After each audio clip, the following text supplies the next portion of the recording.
سلامونه، احترامات او نیکې هیلې. زه یم سمندر یوسفزی، تاسو ته د یو نوي موضوع سره حاضر یم او موضوع د پښتانه څوک دي. د پښتنو د اصل نسل په حواله باندې مختلفې نظریې تر اوسه پورې وړاندې شوي دي، چې یو پکې د بني اسرائیلو ده چې پښتانه بني اسرائیل دي. لکه څنګه چې د انسان په حواله د انسان د اصل نسل او د دو د ابتدا په حواله باندې ټول خلک یو خوله نه دي. مختلف خلک خپل عقیده او خپل نظریه لري چې انسان د کوم ځای نه راغلی دی او د تاریخ څومره دی. همدغه رنګ د مختلفو قومونو خپل تاریخ دی. چا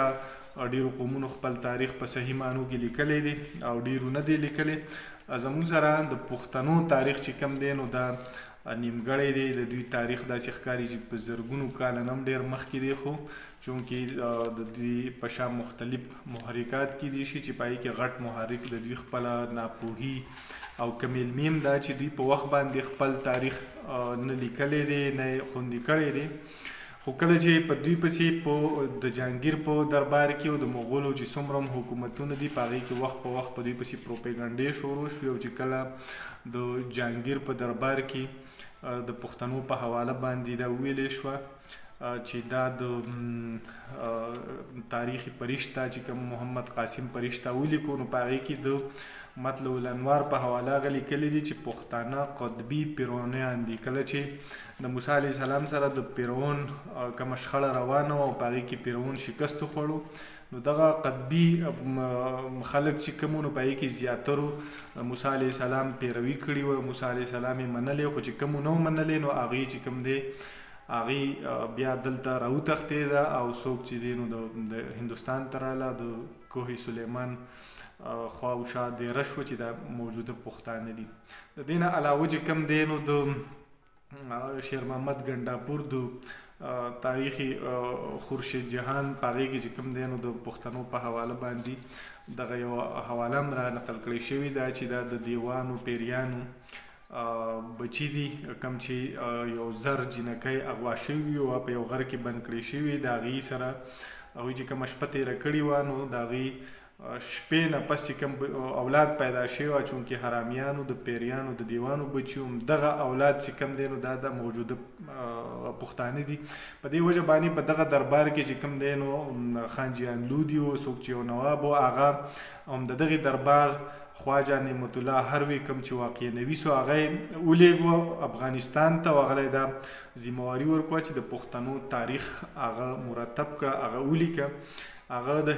هیبت الله کاکړ په مرسته باندې مخزن افغاني و خان جهان لودي یو کتاب تالیف کو، یو تاریخ یې ولیکو چې په هغې کې په مختصره توګه باندې پښتانه هغه دا ثابت کړه چې پښتانه بني اسرائیل دي او دا سامی النسل دی، کوم چې د نوح علیه السلام 3 زامنو په هغې کې د سام د اولاد نه راغلي دي. نو هغه نظریه چې کومه ده هغه په مختصره توګه د هغې تاریخ ډېر اوږد دی، خو هغه داسې ویلي دي چې یاره د یعقوب علیه السلام چې کوم 12 زامنو په هغې کې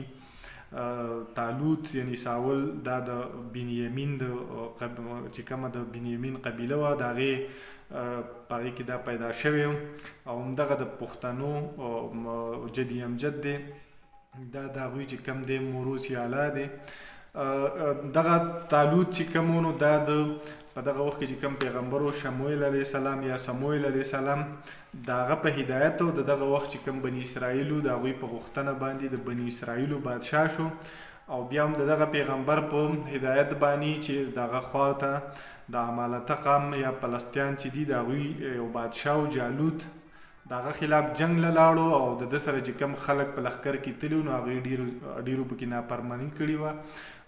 تعداد ورسره کم پاتې شوی. خو د جالوت چې کله میدان ته راووتو نو بیا د هغه مقابلې ته څوک د وتو دپاره تیار نه و، ځکه طالوت اعلان وکړو چې که څوک د جالوت چا مړ کو د ده خلاف وروتل نو هغه ته به زه په بادشاهت کې شریک کړم او خپل لور به ورله هم ورکړم. داود علیه السلام ووتو او دغه کار یې سر ته ورسو چې د هغې په رد عمل کې یا په تناظر کې هغه ته لور ورکړی شو او په بادشاهت کې هم شامل کړی شو. څه وخت پس دوی دا وایي چې یاره طالوت یا ساول هغه بدګمانه شو په داود علیه السلام. داود علیه السلام چې پوه شو نو هغه د دغه ځای نه لاړ بل ځای ته پناه یې واخیسته او چې کله څه وخت پس طالوت ته پته ولګېد هغه پښیمانه شو د داود علیه السلام پسې لاړو او د دغې خپلې غلطۍ د کفارې دپاره سره د 10 زامنو یو جنګ له لاړ چې په هغې کې ووژلی شو. دته چونکې د بادشاهي پاتې شوي وه داود علیه السلام ته او د هغه نه ورته 2 ښځې پاتې شوي. هغه د طالوت د مرګ نه پس د دغې ښځو 2 زامن پیدا شو چې د یو نوم یې برخیه کېښودو او د بلې ارمیه کېښودو. د دوی تربیت نه پس برخیه یې وزیر اعظم کو او ارمیه یې سپهسالار کو. وخت داسې تېرېدو بیا چې کله د داود علیه السلام نه بادشاهت سلیمان علیه السلام ته پاتې شو. د سلیمان علیه السلام په وخت کې د برخیه یو زوی و چې د هغه نوم اسیپ او د ارمیه زوی افغانه و. د دوی دواړو له د پلارانو عهدې ورکړې. اسیپ یې وزیر اعظم کو او افغانه یې سپهسالار کو. افغانه ته یې د بیت المقدس د جوړولو نګراني هم په غاړه کړه. هغه بیت المقدس جوړ کو. بیا د اسیپ 18 زامنو او د هغې نه چې دی بلا مخلوق نور پیدا شو. د افغانه 40 زامنو دغه بچو نه چې کومې قبیلې جوړې شوې نو ډېر وخت پس چې کله سلیمان علیه السلام اسیپ او افغانه لاړه همدغه اولاد دغه نسل چې کوم پاتې شو دوی سرکشه شوه او خدای پاک په دوی باندې بیا بخنصر مسلط کو چې هغوی د دوی خلاف جنګ وکړو. څه یې مړه کړه، څه یې قید کړه او څه ترې وتښتېده. چې کوم راوتښتېده نو یوه ډله حجاز ته لاړه، عربو ته لاړه، بله ډله چې دی نو هغه افغانستان ته د غور د غرونو ته راله. بیا د سلیمان علیه السلام د 15 کاله پس چې کوم دی نو پیغمبر علیه السلام پیدا شوی دی او بیا اسلام چې کله راغلی دی نو په کومه ډله چې حجاز ته راغلي وه، عربو ته راغلي وه، په هغې کې خالد بن ولید هم او هغه د خپلې قبیلې کوم چې افغانستان ته راغلي هغوی ته پیغام ورسوو چې یو مذهب راغلی دی، یو پیغمبر راغلی دی او هغه د وحدانیت خبره کوي. تاسو راشئ. د قیس په مشره کې چې کومه جرګه د غور د غرونو نه لاړه عربو ته، اول ته هغه د پیغمبر علیه السلام سره کېناست، د هغه د دین نه مطمئن شو، دین یې قبول کړو. بیا د مکې په غزاګانو کې ورسره شریک هم شوه. پیغمبر علیه السلام دغه قیس له نوم عبدالرشید کو چې کوم د عبرانیو او د خپل دین ملک یې ورته وي، بتان یې ورته وي. خالد بن ولید قیس له خپله لور ساره هم په نکاح ورکړه چې د هغې نه بیا 3 زامن پیدا شو چې غورغشت، بیټن او سړبن. دا دې ته چې کوم دی نو اصلي افغانه ویه د هغه اولاد دی او وصلي چې کوم دی نو متوزي او کرلاني دا 15 ورونه چې کوم دي د دې نه د پښتنو دا وروسته چې څومره قبیلې موجوده دي نو دا پیدا شوې. دا نظریه دومره زیاته مشهوره وه، دومره زورداره وه، د دې ترتیب داسې و چې د دې سره په دغه وخت کې د هغې نه پس په تاریخ مرسه کې افضل خان خټک هم د دغې مرسته کړې د منلې ده، خوشحال خان خټک ده، په زموږ سره چې کم دی نو په خورشید جهان کې، په شوکت افغاني کې، په توسکي افغاني کې. د دې نه علاوه په 20مه صدۍ کې عبدالجبار شاه په بني اسرائیل یا ملت افغانیه کې او قاضي عطاالله د پښتنو په تاریخ کې د دې نظریې پلوي پاتې شوی دی. هغوی دا مني چې پښتانه بني اسرائیل دي. د دې نه علاوه چې کوم دی نو ډېر د پښتنو د اصل نسل په حواله ډېر مستشرقین، ډېر یورپین چې کوم خلک دي هغوی بحث کړی دی چې په هغې کې زموږ سره سر ویلیام جونز، الکسندر برنس او راورټي د بني اسرائیلو د نظریې قایل دي. او د دې نه علاوه نور هم ډېر، چونکې دا نظریه په 1612 کې جوړه شوې ده. په کم وخت کې چې کله چې د محمد قاسم پریشته تاریخ څنګه ترتیب شو هغه ولیکلی شو نو د هغه کال نه پس د هغې په ردي عمل کې او د هغې پروپیګنډو په ردي عمل کې دا نظریه جوړه کړې شه چې تر ننه پورې ډېر پوهان، ډېر خلک هغه دا مني چې پښتانه بني اسرائیل دي، سامي النسل دي. زموږ سره ډېر د دې نظریې په حواله باندې شکوک و شبهات په هغه وخت کې پیدا شو چې کله په 20مه پېړۍ کې دلته کم مستشرقین راله او هغوی د اویستا، سنسکرت او د هندوستان د زړو ژبو باندې ریسرچ شروع کړو، تحقیق شروع کړو. نو په هغې کې د پښتو ژبې همداسې اثار په نظر راله. په دې وجه باندې د پښتنو چې کوم دغه زړه نظریه وه په دې ته توجه وکړی شوه او یو ځل بیا نظرثاني په دغې وکړی شوه چې داسې څه خبرې رالې هغه زه تاسو ته وړاندې ږدم بیا تاسو په خپله فیصله کولی شئ چې پښتانه آیا سامع النسل یا بني اسرائیل دي او که نه دي. وړاندې خبره داسې ده چې په دغه نظریه کې کوشش دا کړی شوی دی چې د ساول یا تالوت چې کوم دی نو هغه یو ډېر مطلب د هغه لمنې پاکه کړې ده هغه چې کوم دی نو سپین باز یې ګرځولی دی حالانکې د تورات زموږ سره چې کوم د بني اسرائیلو تاریخ دی نو مستند کتاب تورات دی. دا نظریه به موږ هم د تورات او د اسلامي تاریخ په رڼا کې سنجو ګورو به نو په تورات کې د تورات نه دا ثابتېږي چې تالوت داود علیه السلام له ډایرک حکومت یا بادشاهت نه دی ورکړی نه خپله خبره منلې ده چې کله دوی په واپسۍ کې را روانو نو په تورات کې داسې دي چې ساول هم په دغه په واپسۍ کې په ده باندې بدګمان او ځکه چې ښځې ګډېدې هغوی سندرې وې او د داود علیه السلام په حواله باندې هغوی وی چې یاره د لکونه مړه کړه او تالوت چې کوم دی نو هغه سوونه او زرګونه هم د دغې ورځ نه هغه بدګمانه شو لور یې ولم ورنه کړه. بیا چې کوم د هغه دویمه لور وه میکل هغې خواهش ظاهر کړو چې زه ورسره واده کوم او هغه د هغې په سر ورسره هم دغه شرط کېښودو چې 100 فلسطینیان به وژني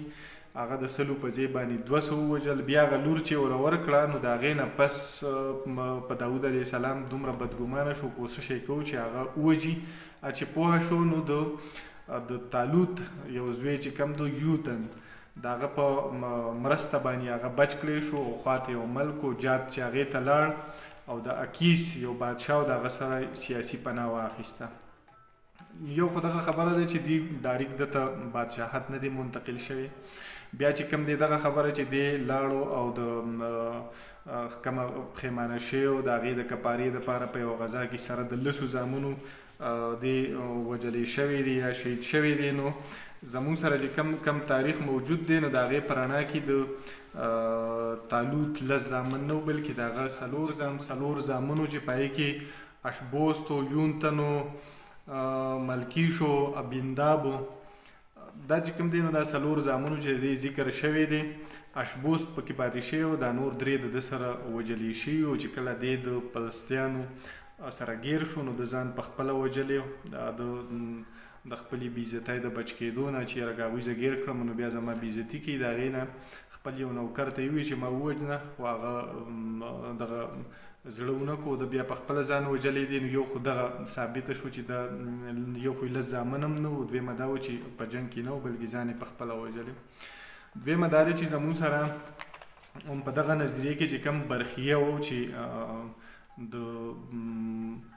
تالوت چې کوم پسمرګي د هغه نه پیدا و نو یو خو چې هغه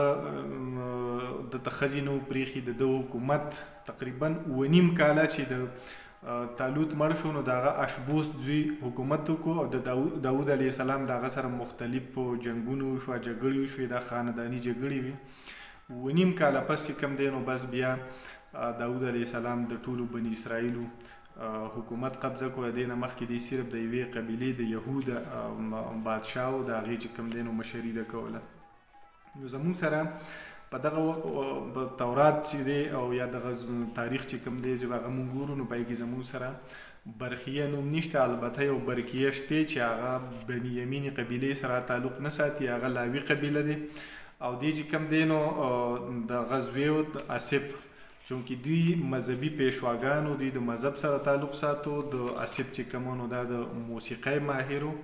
دغه کم خبره چې ده چې دا د تالوت زوی یا نوسی و نو دغه په تورات چې کوم زموږ سره موجود دی مندرجات دي په هغې کې هېڅ قسمه دغه ثبوت نشته. د دې نه علاوه چې کوم دی نو بل نوم چې کوم ارمیه دی نو د ارمیه زموږ سره چې کله د داود علیه السلام او د تالوت د زوی ترمنځ چې کله یا دغه د کورنۍ ترمنځ چې کله جنګونه و نو په دې کې مختلفې قبیلې چې کله دوی کمزوري شوه نو مختلف سرداران مشران اهلکار د داود علیه السلام ډلې ته لاړه چې په هغې کې 2 کسان نور هم تللي چې یو یرما دی او بل ارمیا دی.